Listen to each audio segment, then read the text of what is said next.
सबसे पहले तो आपका बहुत बहुत आभार, धन्यवाद। आप समाज का चौथा स्तंभ है, जो समाज में कुरीतियाँ हैं, अच्छाइयाँ हैं, उनको जगाने का, उनको बताने का कार्य करते हो। आप बधाई के पात्र हो। जो नशा है आज एक गंभीर समस्या बन चुका है। नशा मुक्त अभियान को लेकर के भारत सरकार बहुत ज़ोर शोर से काम कर रही है।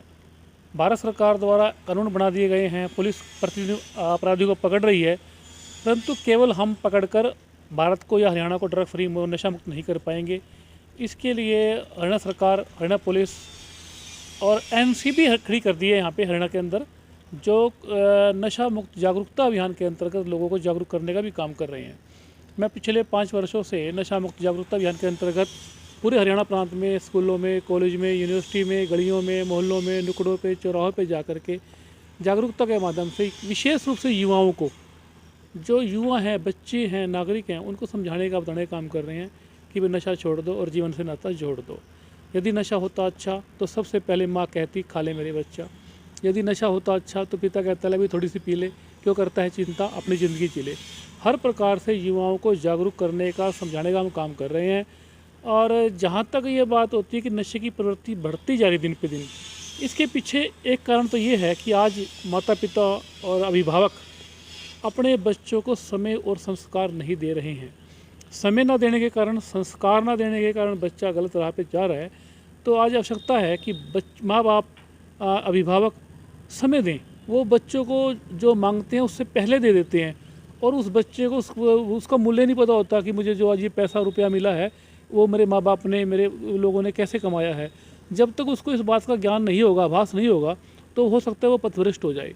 तो आज आवश्यकता ये बन जाती है कि समय दें, संस्कार दें, और इसके माध्यम से ही आज युवा को हम बचा सकते हैं।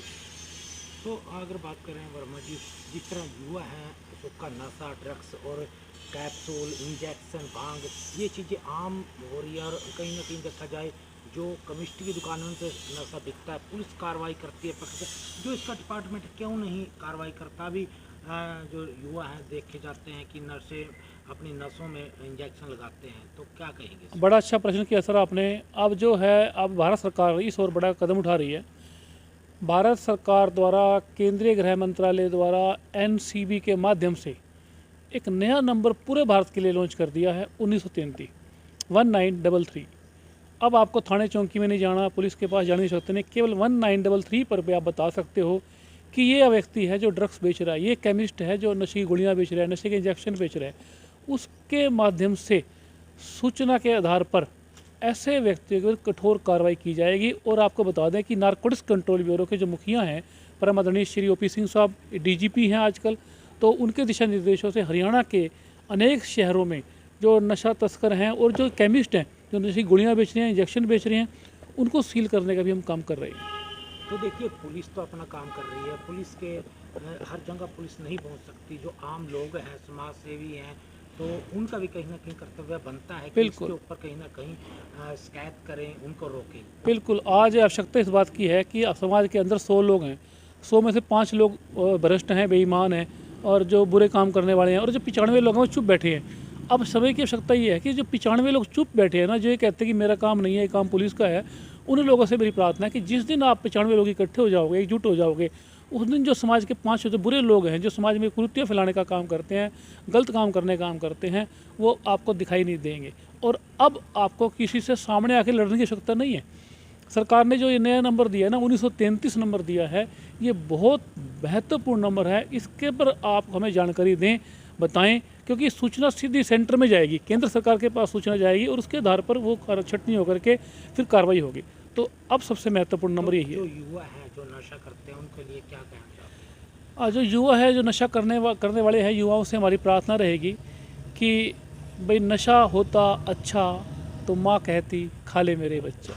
ना नशा माँ ने दिया, ना पिता ने दिया। अब नशा देने वाला व्यक्ति नशा करता है शौक़ में, किसी के कहने पे शौक़ में नशा करेगा, फ्री बड़ा करेगा, धीरे धीरे उसको लत पड़ जाएगी, फिर उसकी मत मारी जाएगी, नशा उसके लिए ज़रूरी हो जाएगा, उसकी मजबूरी बन जाएगा, नशा छोड़ नहीं पाएगा, और फिर वो नशेड़ी कहलाएगा। मेरी युवाओं से प्रार्थना, यदि आप चाहते हो कि आपके ऊपर नशेड़ी का ठप्पा ना लगे, यदि आप अच्छा जीवन जीना चाहते हो, तो पहली बार में ही नशे को ना कहें और जीवन को हाँ कहें। क्योंकि नशा की एक बार शौक़ में नशे की लतों में पड़ गई, जिससे बाहर आना कठिन हो जाता है। और ये भी नहीं है, जहां भारत सरकार ने एनडीपीएस एक्ट बना करके नशा तस्करी को, नशे के अपराध को बहुत बुरा अपराध माना है, वहीं एक और काम किया गया है। जो लोग नशे की दलदल में जा चुके हैं, नशे करने लगे हैं और नशा नहीं बेच रहे, उन लोगों को मानसिक रोगी और बीमार और पीड़ित मान लिया गया। ऐसे लोगों का निःशुल्क उपचार कराया जा रहा है। हरियाणा के हर जिले के सरकारी हॉस्पिटल में इसका उपचार हो रहा है और इसके लिए आप हमें 90 508 91 508 पर संपर्क कर सकते हैं, 1933 पर संपर्क कर सकते हैं और इसके साथ एनसीबी मानस पोर्टल है, वहाँ पर हमें सूचनाएं दे सकते हैं।